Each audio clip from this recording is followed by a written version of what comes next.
Thank you for the introduction, Briar. And welcome everyone to today's webinar. As you'll see, the webinar is being held by Icehouse and in conjunction with Chartered Accountants Australia and New Zealand. And if you don't know who Chartered Accountants Australia and New Zealand is, they are the professional body for chartered accountants and hold up us as the body. So welcome, and thank you for joining us. So thanks, Briar, for the introduction. I have been with Leech Partners for a number of years now, which is a chartered accounting firm. And I've worked with a number of startups, people that are in your situation, and they are on a massive learning journey in terms of their financial ability. So you're not alone. There's plenty of people that are out there in the same position as you.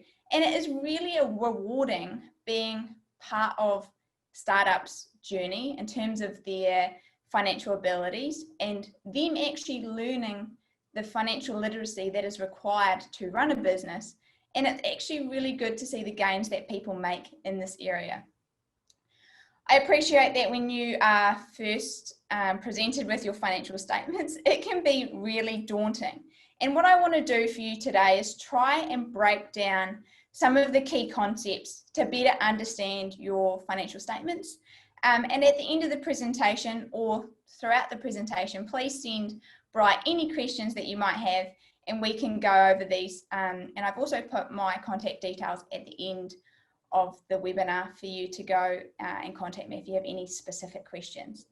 So today what we're going to cover is we're going to cover some key financial statements that I believe that everyone should know about. We are going to cover making the distinction between what is actually profit and what is cash flow, a common area that people can get mixed up on. And then we're going to talk a little bit about, you've now started this business, how do I reward myself for the work that I'm doing in that business? And we'll go through some different options that you have there. And then finally, I'm going to talk a little bit about some accounting softwares and what they can do for you. And if you're already using them, what else they can do for you. So first of all, we've got three kind of key financial statements that I want to talk about. I'm going to break these down for you. And everyone who is in business should understand these financial statements. And if not, let's use today as that start of that journey for you. So if we look at these financial statements, I've got the balance sheet, the profit and loss statement, and the cash flow statement. So these are the three names that I'm going to use throughout the webinar for these financial statements. But please remember that these aren't the only names that people use for these three reports. For example, the balance sheet could be referred to as the statement of financial position. The profit and loss can be referred to as the income statement or the statement of financial performance. So there is a raft of other names that these financial statements can be referred to. But in terms of today's webinar, I'm just going to use these three. So if we start off with the balance sheet, what the balance sheet does is it takes your assets minus your liabilities to give you your equity. So your assets in the business, this is what adds value to your business. Your liabilities is what you owe to your suppliers or your lenders. And then your equity, after you've taken your assets minus your liabilities, your equity is the net position or your net investment in that business.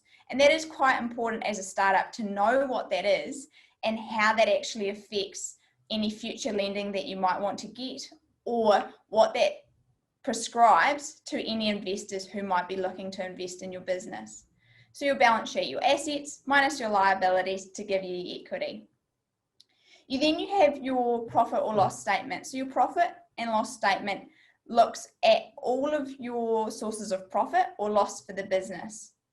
It looks at your income minus your expenses to give your profit.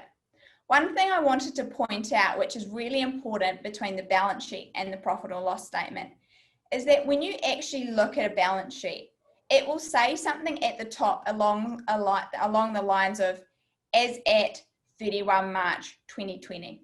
So that's just an example. But what my point is that when you're looking at your balance sheet, it's at a snapshot in time. So if it was as at 31 March, all of your assets, all of your liabilities, and your equity is at that specific point in time at 31 March 2020. So that's really important, and you don't want to dwell on it too much because it's only at one point in time. So for example, if we were to go to the very next day, say the 1st of April 2020, which would be the new financial year, your balance sheet position could actually change. Because for example, if you look at your bank account, which is an asset, your bank account for your business will change on a daily basis. So as at the 1st of April, which is the next day after your financial period has ended, your balance sheet will change. So it's really important that when you get your financial statements and you look at the balance sheet, it's at a specific point in time and will change on a daily basis. Yes, but when you're looking at your profit and loss statement, your profit and loss statement, you'll see it will put something along the lines of for the period ending 31 March 2020. So what this means is that it's for a period, it's for a time frame. So for example, if we have done for the period ended 31 March 2020, it's for the period 1 April 2019 to 31 March 2020. So when I'm referring to 31 March 2020, what I mean by that is that's the financial year ended. So for 1 year, it's ended on the 31st of March 2020. Yeah, so just quite important to make that distinction when looking at those reports, that they have varying dates, varying wording on the dates, and it just prescribes what it actually means for those financial reports. And then the last financial report that I've got there is your cash flow statement. So your cash flow statement keeps track of all the money coming into the business and all the money going out of the business from varying different sources. What we often see with startup businesses or people who are new to business is that they want to grow, but they don't always have the cash to do so. So this is why managing your cash flow is so important, and actually having means to manage your cash flow. So that's what we're going to refer to in our last slide when we talk about accounting software.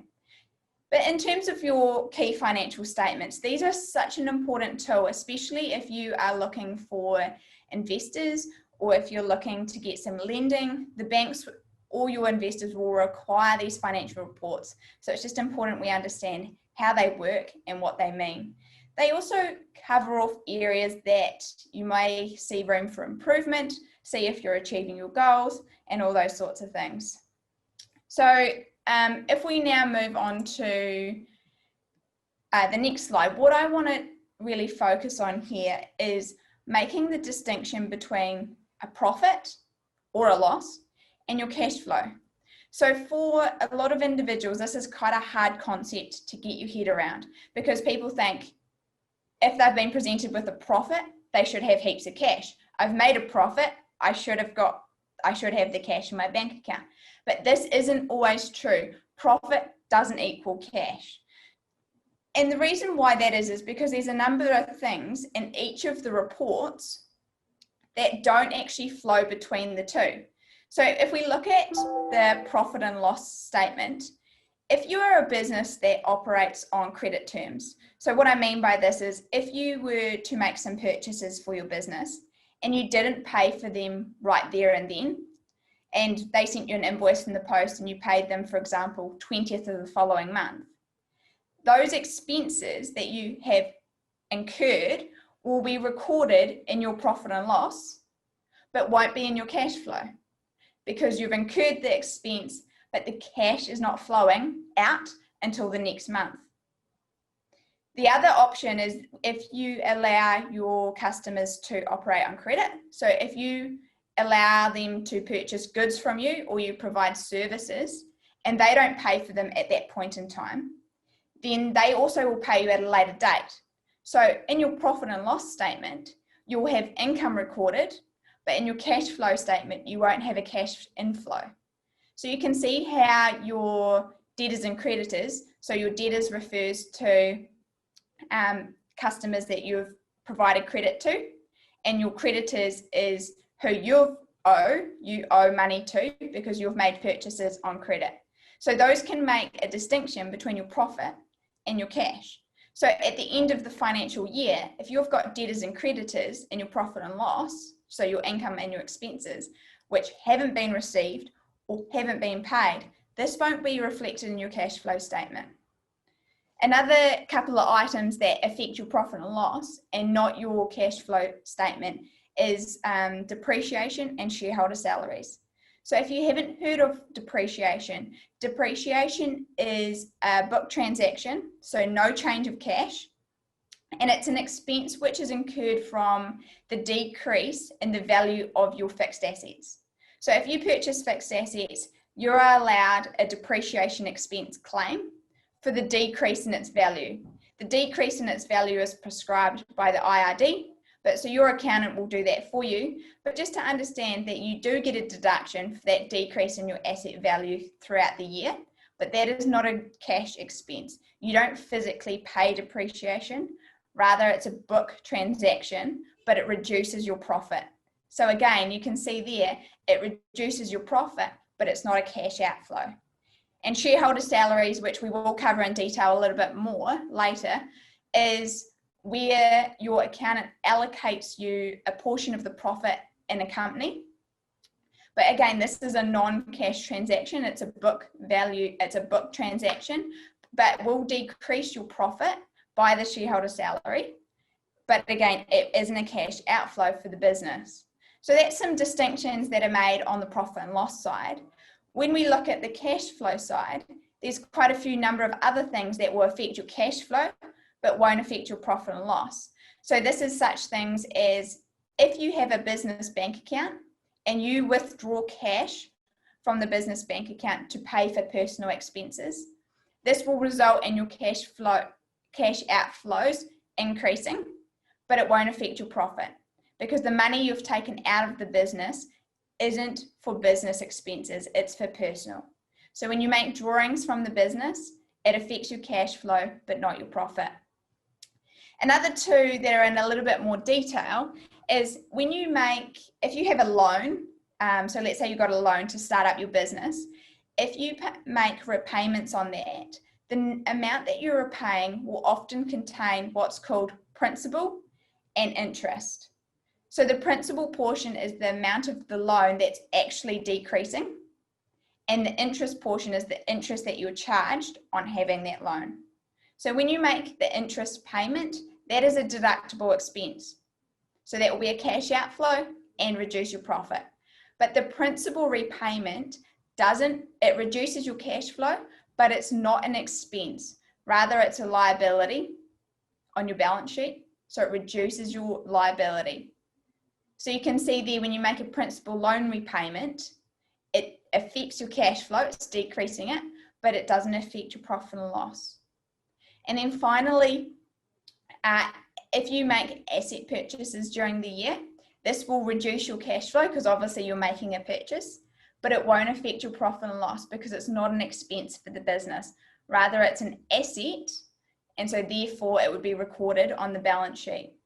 And one thing I wanted to point out, which has come about in regards to COVID, is that before COVID, you were allowed automatic deduction for any assets under $500. So for example, if you went out and purchased a laptop and it's $450, you were allowed that to be automatically deducted from your income, so as an expense. Anything over $500 had to become an asset on your balance sheet, so you didn't get an automatic tax deduction for that. But due to COVID, the government has increased the fixed asset threshold to $5,000. So this is quite a significant increase. And for many of our clients, we've actually touched base with them to let them know that they can spend up to $5,000 and get an automatic tax deduction in the financial year for this. So this was the government's kind of way of encouraging spending by businesses because of COVID happening. So this is $5,000 is quite a lot. So if you have some purchases that you need to make that are normally classified as asset purchases, do so up to $5,000 and you will get an automatic tax deduction for these. But just be aware though that this only is until around about March, and having the cash flow is really important to do this too. So I just wanted to touch on that. So if we look at the profit and loss and cash flow, you can see that there's a number of distinctions between the two. So when your accountant presents to you and said, okay, you've made a $500,000 profit, that doesn't mean that you're going to have $500,000 in cash.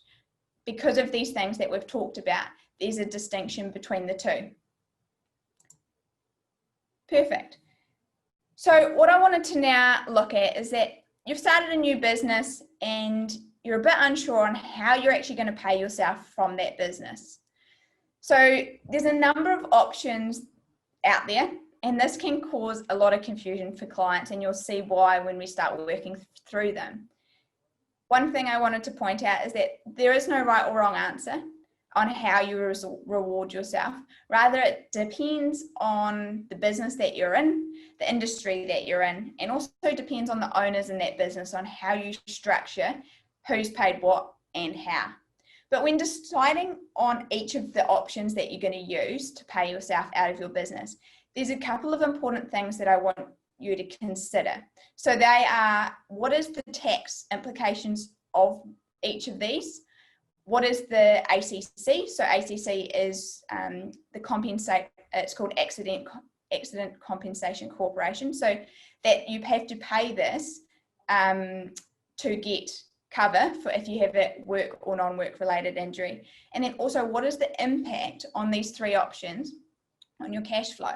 Because again, startup businesses, they need the cash. Cash is king. So we want to touch on these three things on the impact of which option you choose.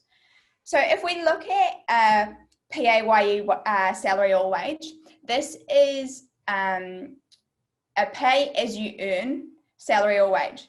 So if you're an employee for a business, so you're not your business, if you're just an employee of another business, you will get paid what's called a PAYE wage. So what this means is you get paid on a regular basis. So let's say your gross salary is $50,000. Every fortnight you'll get paid 2 weeks of that $50,000 as a PAYE salary. When that happens, the tax will be deducted from it. So if your gross PAYE salary is $50,000, each time you get paid, the tax is already taken off. The ACC is already taken off. So this means that you've got no unexpected surprises in regards to any tax you have to pay or any ACC. It is a good way in terms of rewarding yourself because it ensures that you've got that regular inflow of cash to do whatever you need to do in your personal life. You've paid the tax as you go and you've paid the ACC.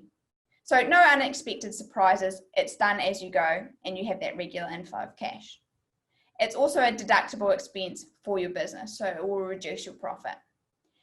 The other option that you have is if you've got a business, and you'll see this quite common with companies, so a company entity, you will take drawings out of the business. So let's say, for example, maybe you need $1,000 every week to cover all your personal expenses. So every week you will take $1,000 out of the business and transfer it to your personal account. So for the business, this is not a taxable expense. Rather, it's recorded as a drawings out of your current account. Yeah, so your current account is recorded in your financial statements. I don't want to touch on that too much, but it comes out of the business and it's a reduction in the business's cash. It's not an expense for the business. One thing I see quite often is people think, oh, I've got this business. Let's take out $1,500 a week. That's how much I need to live. But one thing to keep in mind is that you don't really want to be withdrawing more than the profit that the business is making. You don't want to take more money out of the business than it's actually making. And often I'll see people say, well, oh, I earned $50,000 this week. Can I take out 25, for example? And I say, well, how much expenses did you have in relation to that 50,000? Because you don't want to take out the income that you're earning. Rather, you want to take out the net amount as drawings.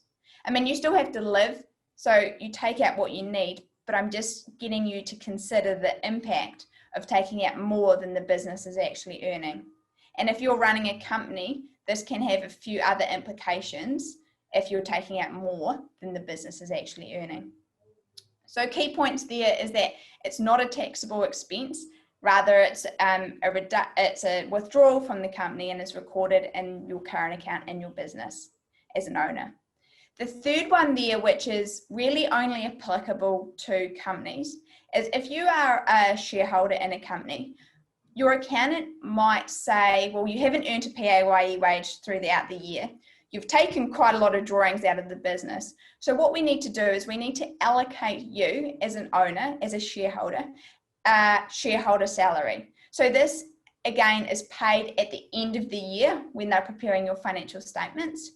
It's not a cash expense, so no cash changes hands. And remember, we talked about that when we looked at profit or loss versus cash.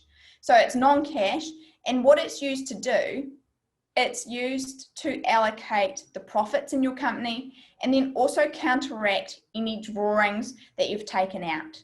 Because again, you don't want to take out more drawings than what you've put in. So shareholder salary can be used to counter those things. But the biggest concern, or not concern, but the things that you need to consider when you're allocating a shareholder salary is it's done at the end of the year, usually based on your profit that the business has made. But your tax hasn't been paid as you go. So in your personal name, you've been allocated this income with no tax that's been paid. ACC hasn't been paid on that income that you've received. And also, because of this, you might have significant amounts of tax and ACC to pay at a later date. So these are the things that you would want to consider and talk to your accountant about, is how are we going to reward us as owners of a business for the work that we're doing? So you've got two taxable options. So you've got your PAYE salary and your shareholder salary. So that's also a taxable expense for the business. And then you've got what's taking out drawings, which is just paying your expenses, but isn't a taxable expense for the business.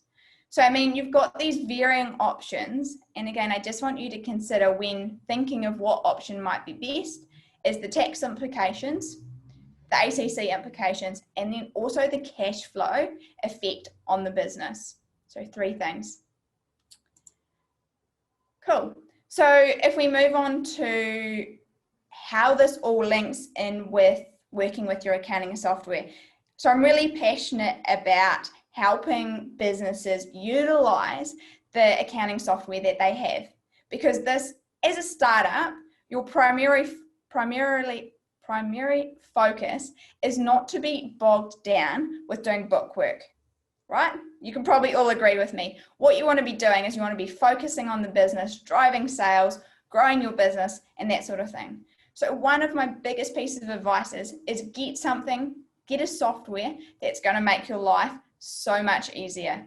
So often we will see clients going onto cloud-based accounting software. So again, there's no right or wrong answer, but if you do go onto a cloud-based accounting software, so examples of this could be Xero, Cash Manager Online, which is now going to Cash Manager Focus. We've got a number of other options out there. But these have huge amounts of advantages, not just for you, but for your investors or your bankers or your accountants, because of the shareability of the software. So as an accountant, we get multiple requests from banks, from financial advisors, requesting financial statements for a business. And the reason why they do this is that if you're an investor or if you have lent a business some money, you actually want to know how they're doing and are they meeting the agreed goals that you had set at the start. So for a number of clients, we have to forward these financial statements onto these third parties for them to assess their investment in that business.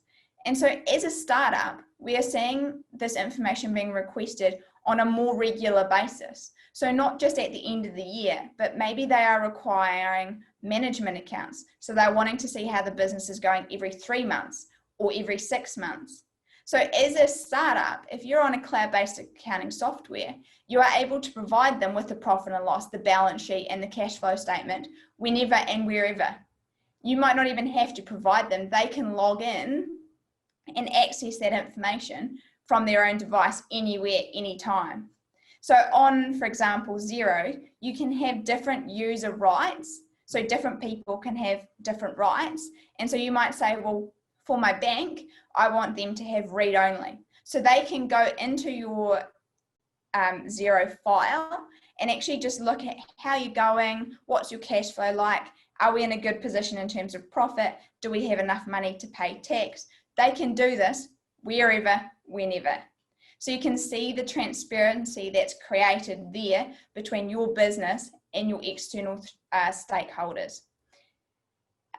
In terms of the scalability of these accounting softwares, my partner and I have a side business that we're operating, and we have started on the Xero starter package. So for $27.50 a month, which makes out to be about $330 annually, we are paying that small amount to have the benefits of using Xero on their starter package. So that might be where you might start out. But again, a lot of these accounting softwares have got scalability. So if we were to grow dramatically and we need a whole lot of additional functionality, we can then upgrade our subscription as we need more and go to a higher subscription. So the softwares have got scalability for all sizes of entities, from small right up to multi-entity businesses.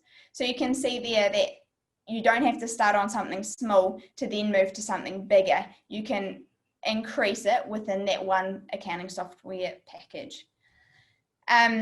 Providing this information, again, for $27.50 is not a lot. It's not a huge cost for your business, but will save you time and the hassle at the end of the year when you need to get everything together for your accountant.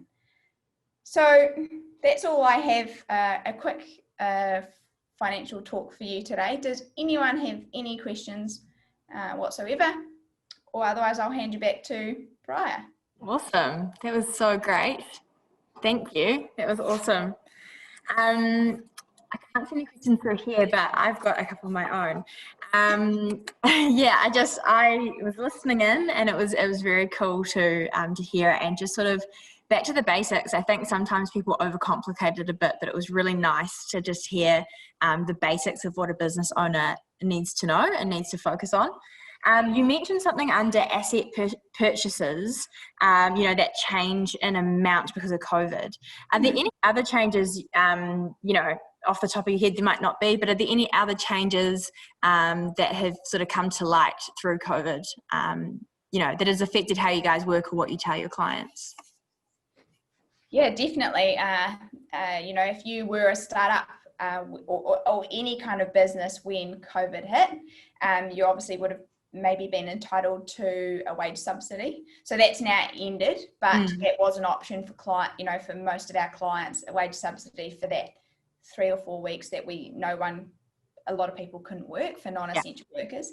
The government do have what's called a small business cash flow loan.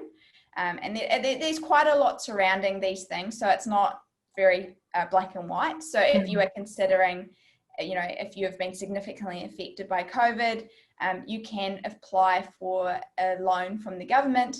If repaid within 1 year, it's interest free. After that year, they've got an interest charge on that. But that again is an option. There is a few other things that you need to consider when applying for those. So get some extra help. Awesome. So yeah, those are kind of the main ones. There's a few other smaller ones, but they don't affect as many people. So yeah, but that fixed asset one is a really good one. Yeah, that's really, I didn't realize that. You can purchase quite a lot for $5,000, and the deduction is automatic in the year rather than doing depreciation, which is over a number of years. Yeah, no, that was really interesting. You mentioned that you're passionate about, helping businesses utilize their accounting software. Is there any other, what's your favorite part of what you do, or is there any other thing that really does spin your wheels or make you passionate being a chartered accountant and helping businesses? Bit of a funny question, but just be interested to know. Yeah, in terms of, from a startup perspective, there's a lot of concepts. There's a lot of things we didn't talk about today, but there's a lot of concepts to get your head around. And even I briefly talked about current accounts, and that in itself takes clients years and years to get their heads around. So don't be afraid to ask lots of questions. And if you're unsure, talk to your accountant. They will explain things more, or even do some research on some of the concepts that you're not really understanding. But that is, in terms of what really makes me passionate, is I like seeing people going through those milestones and actually achieving and understanding what they're being presented with. But yeah, in terms of the financial software and the accounting software, people love it. Once they get started, it is quite hard, but for millennials, for people who have been brought up with technology, it's a breeze. You know, no more manual cash books or anything like that. It's all electronic. It's on your phone. Everywhere you go, you can access it. And for our side business, this is an accountant thing, but every morning I reconcile my bank account for all of my transactions for the business. So it's instant and you can do it, you know. So there is always options out there. Ask questions, find out what you can do better.